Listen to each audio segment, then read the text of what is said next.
మంగళగిరి పట్టణ పద్మశాలి బౌద్ధమ సంఘం ఆధ్వర్యంలో ఆదివారం సాయంత్రం రాజ్యసభ మాజీ సభ్యుడు చేనేత పితామహుడు ప్రగడకోటయ్య జయంతి వేడుకలను ఘనంగా నిర్వహించారు. మంగళగిరి రాజీవ్ సెంటర్ సమీపంలోని దామర్ల నాంచారమ్మ ప్రాంగణంలోని సంఘ కార్యాలయంలో సంఘ అధ్యక్షుడు టీడీపీ పొలిట్ బ్యూరో సభ్యుడు గుత్తికొండ ధనంజయరావు అధ్యక్షతన జరిగిన కార్యక్రమంలో సంఘ గౌరవ సలహాదారు ఎమ్మెల్సీ వైఎస్ఆర్సీపీ ప్రముఖులు మురుగుడు హనుమంతరావు, ఆప్కో మాజీ చైర్మన్ జనసేన నాయకులు గంజి చిరంజీవి, సంఘ ప్రధాన కార్యదర్శి దామర్ల కుబేరస్వామి, కోశాధికారి గంజి రవీంద్రనాథ్, సహాయ కార్యదర్శి వంగర లక్ష్మయ్య, మున్సిపల్ మాజీ వైస్ చైర్మన్ సిపిఐ నాయకులు Nandam Brahmeswararao, Mangalagiri master weavers association అధ్యక్షుడు Jonnadula Varaprasadarao Mani, Sri Markandeya educational welfare society గౌరవాధ్యక్షుడు జొన్నాదుల బాబు శివప్రసాద్ బాబ్జీ, సంఘ సభ్యులు, ఆంధ్రప్రదేశ్ పద్మశాలి సంక్షేమ సంఘం ప్రతినిధులు తదితరులు పాల్గొన్నారు.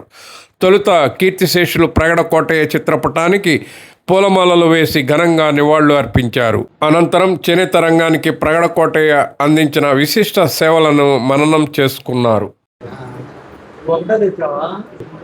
జోహార్ ప్రగడకోటయ్య గారు, జోహార్ ప్రగడకోటయ్య గారు, జోహార్ ప్రగడకోటయ్య గారు, జోహార్ ప్రగడకోటయ్య గారు.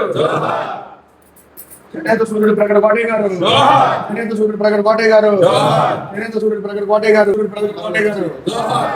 అందరూ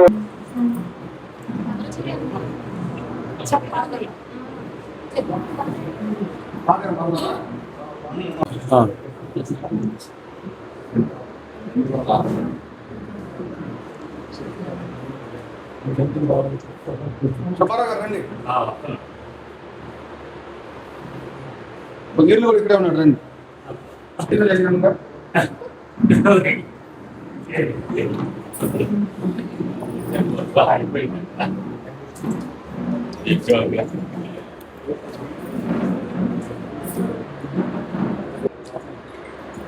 శ్రీనివాసరావు గారు వేసారా? నవాళ్ళు అట్టించారా?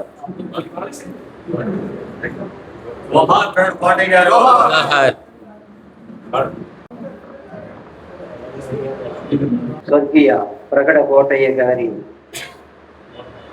7 రాయడం జరిగింది.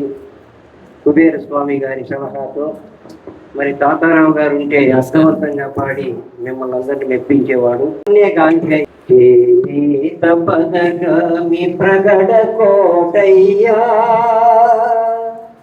నీవు సహకార సంఘాల సంఖ్య పెంచావు, అనగారు శ్రామికుల క్రాంతికై నీవు సహకార సంఘాల సంఖ్య పెంచావు, హస్తకళ జీవ పరిణామగతికి ఉపాధి ఆయువు సంతరించావు, చేనేత పదగామి ప్రగడకోటయ్యా, మూవన్నె గాంధేయ ప్రగడకోటయ్యా.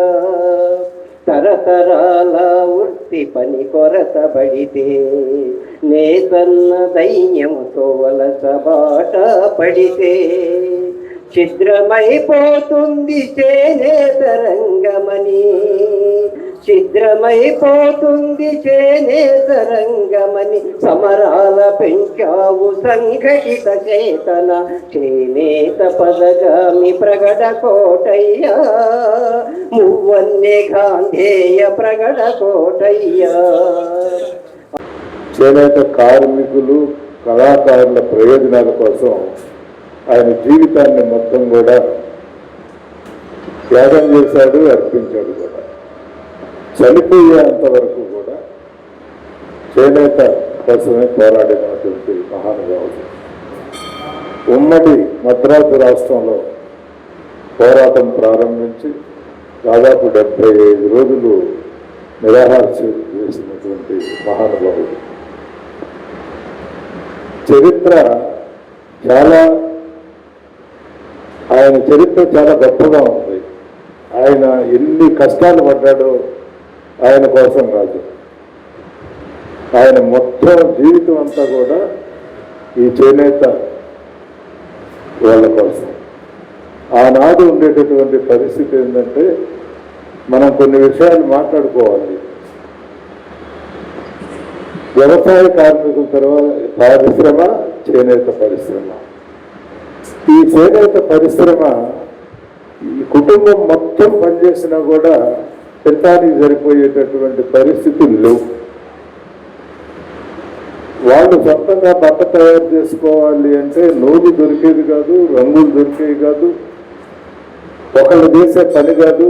రంగులు ఈ ఊళ్ళో ఉంటాయి, ఎక్కడ అద్దకాలు వేస్తారో తెలియదు. మంగళగిరి లాంటి సెంటర్కి వచ్చి అన్ని ప్రాంతాల నుంచి రంగులు వేయించుకోవాలి, ఎక్కడో ఒకసారి ఉంటుంది.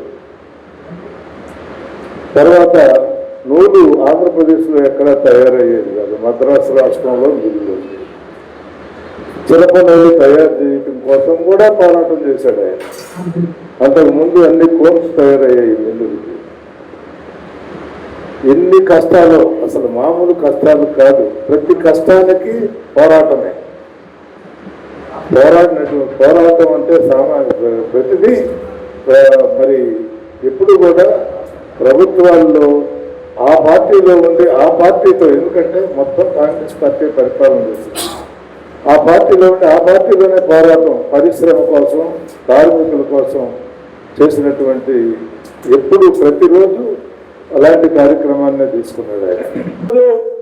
మరి ప్రభుత్వం ఒక పక్క అనేక ఆర్థిక సంక్షోభాల్లో ఉన్నా మనం చెప్పినటువంటి ఏదైతే డిమాండ్స్ ఉన్నాయో వాటిని ఒక్కటొకటిగా వారు నెరవేరుస్తున్నటువంటి ఇప్పుడున్నటువంటి కూడా ప్రభుత్వం. నేను పోయిన ఆగస్టు 1వ తేదీ గౌరవ మన మంగళగిరి శాసనసభ్యులు రాష్ట్ర ఐటీ విద్యాశాఖ మంత్రులు నారా లోకేష్ గారిని కలిశా.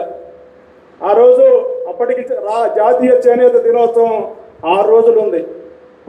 ఆయన ముందు 4 ప్రతిపాదనలు తీసుకెళ్ళా. 4 ప్రతిపాదనలు ఉన్నాయి సార్, మీకు చెప్పాల్సినవి అని చెప్పమన్నారు. మొట్టమొదటి ప్రతిపాదన నేను చెప్పింది మంగళగిరిలో ప్రగడ కోటయ్య గారి విగ్రహం ఏర్పాటు చేయాలి సార్ అన్న. అంటే ఆయన ఒకటే అన్నాడు, మనం 10 కోట్లతో టిట్కోలో పార్కు కడుతున్నాం, ఆ పార్కుకి ప్రగడ కోటయ్య గారి పేరు పెడదాం, అక్కడే ఆయన విగ్రహాన్ని ఏర్పాటు చేద్దామని ఆయన అన్నప్పుడు నిజంగా నేను చాలా ఆశ్చర్యపోయాను. అది సామాన్యమైన విషయం కాదు. ఎందుకంటే మనకి ఇక్కడ ఒక విగ్రహం కూడా లేదైంది. జాతి మొత్తం, దేశం మొత్తం గర్వపడుతున్నటువంటి నాయకుడు చెప్పగానే మరి ఆయన అలా స్పందించినందుకు నిజంగా నేను చాలా హ్యాపీగా, గర్వంగా ఫీల్ అయ్యా. రెండో అంశం చెప్పమన్నారు. రెండో అంశం వెంటనే నేను చెప్పినప్పుడు, ఈ దేశంలో తన ప్రాణం ఉన్నంతకు పరకు పోడాలన్నటువంటి నాయకుడు కోటయ్య గారు, ఆయన జయంతిని రాష్ట్ర ప్రభుత్వం అధికారికంగా నిర్వహించాలని చెప్పేసి ఎప్పటి నుంచో చేనేత వర్గం కోరుకుంటుంది. 2015లోనే డాడీని చేనేత సంఘాలన్నీ కోరిని అని చెప్పినప్పుడు వెంటనే నాకు ఆయన గురించి సమాచారం వాట్సాప్లో పెట్టమన్నారు. ఆ తెల్లారే నాకు పిఏలందరూ ఫోన్ చేసి సమాచారాన్ని అడిగారు, ఇచ్చాను నేను. దాన్ని ఈరోజు అధికారికంగా జీవో ఇచ్చి మొట్టమొదటిసారిగా రాష్ట్ర ప్రభుత్వం చీరాల్లో చేయటం, రాష్ట్రంలో ఉన్నటువంటి అన్ని జిల్లా కలెక్టర్లకి, శాఖలకి మరి ఇవాళ అధికారికంగా చేయటం, ఇది తెలుగు మరి చేనేత జాతి అంతా కూడా గర్వించదగ్గ విషయం. ఈ విషయంలో నారా లోకేష్ గారి చొరవ సామాన్యమైనటువంటి విషయం కాదు. ఇది రాష్ట్ర ప్రభుత్వాలు అనేక పనిచేసినాయి, కానీ